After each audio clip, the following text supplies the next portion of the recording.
मेरे हम अपने भाई लोगन का बता दें, जो हमारे भाई लोग इंडिया से सऊदी अरब आवा चाहते हैं, उनके पास कोई काम नहीं है, इंडिया में कुछ सीखे नहीं है, तो सोचा था कि सऊदी अरब चलिए वहाँ चल के जो है काम करवे चले, तो वहाँ सैलरी ज़्यादा मिली और हमका आराम रही, आसान काम मिले।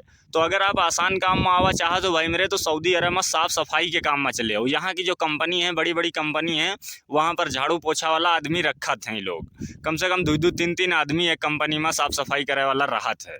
और ये कामन में भाई मेरे सैलरी भी बहुत बढ़िया है, और आपका पूरा दिन काम भी नहीं करना है। इसमें सुबह शाम दोपहर 3 बार सिर्फ तुमका जो है झाड़ू पोछा करना है, उसके बाद समझ लो बैठे ही रहना है। ये सब काम में भाई मेरे अहो तो आपका आराम रही। और अगर भाई मेरे यहाँ के हॉस्पिटल में अगर आपका साफ़ सफाई का काम करे आना है, तो उमा भी आ सकत हो। वहाँ पर भी कम से कम एक हॉस्पिटल में यहाँ पर 10-10 लड़का काम कर रहा था सिर्फ साफ़ सफाई वाला। और ये सब कामन में का है भाई मेरे कि पूरा दिन तुम बिजी न रही हो। इमा प्लस में ओवर कमाई भी हो जाता है, जैसे डॉक्टरन का हॉस्पिटल में डॉक्टरन का खाना पानी बना दियो, ये तरीके से अलग से कमाई हो जाती है। और जो कंपनी में है वहाँ पर भी चांस रहते हैं, मतलब ओवर कमाने का भी तुम्हारा चांस रही, और आराम भी रही, और पब्लिक वाली जगह पर रही हो, जहाँ पब्लिक रहा था, आदमियों के बीच में रही हो। सबसे बड़ी चीज़, अब सिटी में हॉस्पिटल है, वहाँ पर तुम काम कर रहे हो, तुम्हारा काम खत्म होगा, इधर उधर बाहर टहल सकत हो, घूम सकत हो, सऊदी देख ले हो कैसा है। और बाकी अगर जो हम कर रहे हैं ये सब काम में आई हो, तब तो आपका पता है कि कहाँ रहना है, सिर्फ जंगल में, यही जंगल में दिनों रात रहना है। तो इसके लिए आप लोग साफ़ सफाई के काम में अगर आवा चाहत हो, अपना इंडिया से अपन कौनो भाई अगर आवा चाहत, कोई लड़का आवा चाहत है, तो आराम से आ सकत हो साफ़ सफाई के काम में। और कुछ नहीं सीखे हो भाई मेरे, तो पोछा ओछा के नाम से टेंशन न लियो। पोछा ओछा यहाँ हाथ से नहीं मारा जाता है, मशीन आवत है पोछा मारने के लिए। हाँ, और झाड़ू मारने के लिए भी एक वो हवा मारे वाली मशीन आवत है। कोई सिस्टम यूँ नहीं है कि तुम हाथ से जो है झाड़ू पोछा करी हो। तो इसके लिए अगर कुछ नहीं सीखे हो, तो साफ़ सफाई के काम में आओ, सैलरी भी अच्छी कमाई हो, ओवर कमाने के चांस रही हैं, परेशान ना हो, पब्लिक के बीच में रही हो, ऐसा है।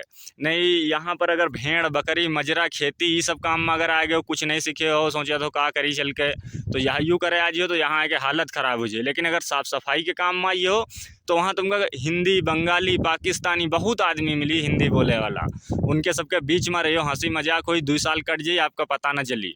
लेकिन अगर वो भेड़ बकरी के काम में आए के जंगल में अकेले पड़ गए हो ना भाई मेरे, तो हमका तो देख ही रहे हो, यहाँ आके फिर हालत खस्ता हुई।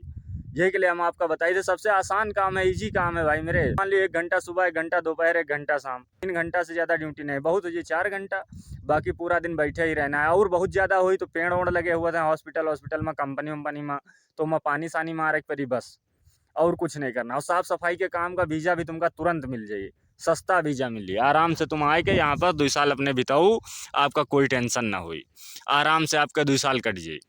इतने काम है, बस एकदम हल्का काम है, कोई भारी काम नहीं है। लेकिन जो हम कर रहे हैं ये काम में भाई मेरे, आने से पहले 10 बार सोच ले हो, उसके बाद आयो, नहीं तो यहाँ आए के फिर भाई मेरे कुछ हो ही नहीं सकत है। या तो घर से पैसा मंगाई हो तो वापस जियो, या तो 2 साल झेली हो। तो आप लोग झेलो ना, हम यही चाहिए थे कि हल्के काम में आओ, ये सब काम में आओ, साफ़ सफाई के काम में आपके आराम से 2 साल कट जाए।